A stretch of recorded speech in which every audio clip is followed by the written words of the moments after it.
So here is a question. An intersection that way is paved and easy riding, and that way is a steep, gravel and much more challenging riding. So which way do you choose? Well, because we are on a light, relatively easy to handle bike, let's go exploring.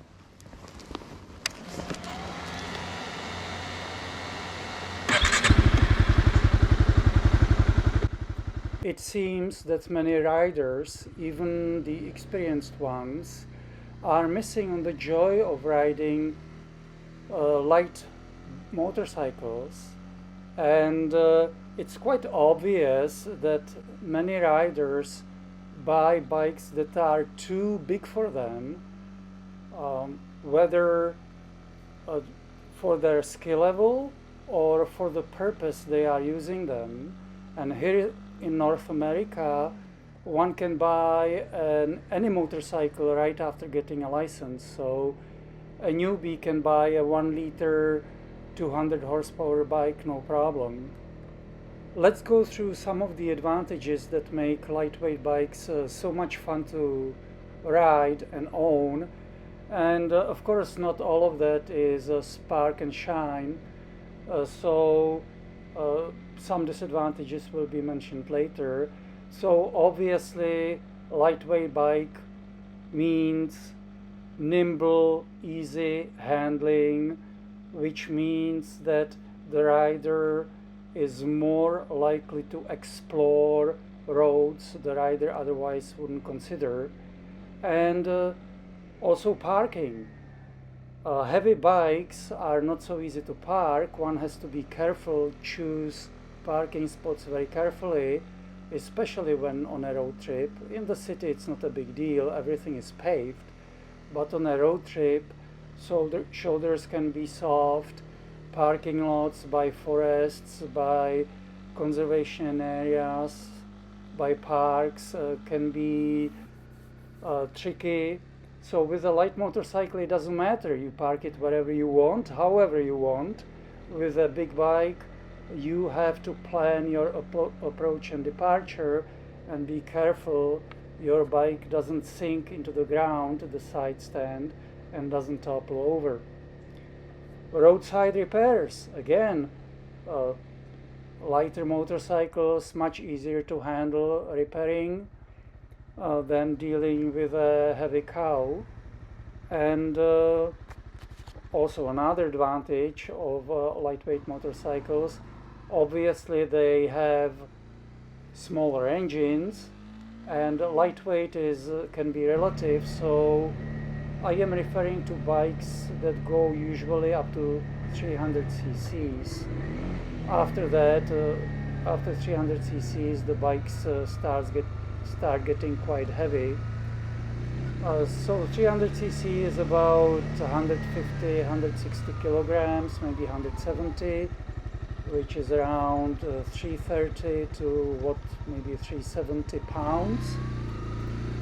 And so with the smaller engines you get to use the full spectrum of the RPMs, and you get to use all the gears. Yes, you cannot be lazy, you cannot leave your bike just in the 6th gear or 5th gear and just go up any hill without any problems like you have with huge engines. But there you're missing on the fun of just chasing the engine through the whole RPM range. And as one YouTuber with a small bike mentioned, it gives certain satisfaction to wring every horsepower, every extra kilometer per hour out of the engine. It's fun actually. Now some of the disadvantages can be the seat may not be as comfortable for long ride. It may not be. Sometimes the small engine bikes don't have the most comfortable seat. This goes for this bike you see in this picture, Honda CB300R, my bike.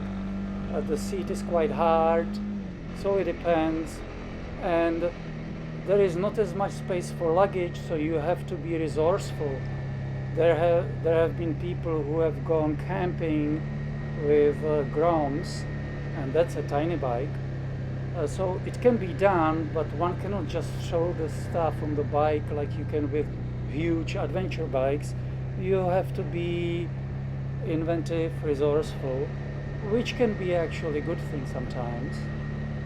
Of course, small engine means it doesn't have as much power, so you're not going to win any drag races.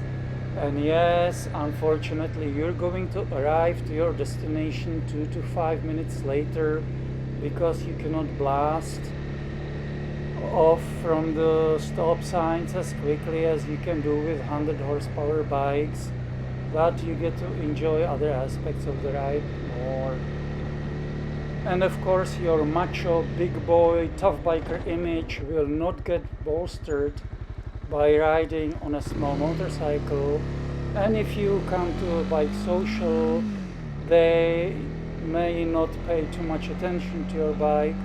So if your ego gets easily hurt, a small engine bike is probably not suitable for you.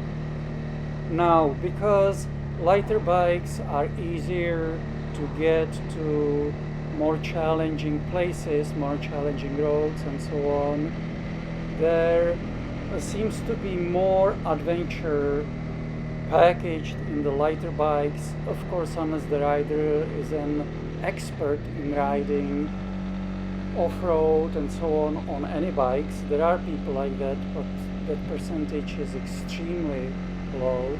So imagine the scenario: you're camping in a campground in the middle of nowhere, far away from civilization, and two bikers pull in. One is on an KTM 1290 adventure bike, big, heavy adventure bike, and the other biker is on a Honda Trail 125, a very light 125cc adventure style motorcycle. Which one would you go to first?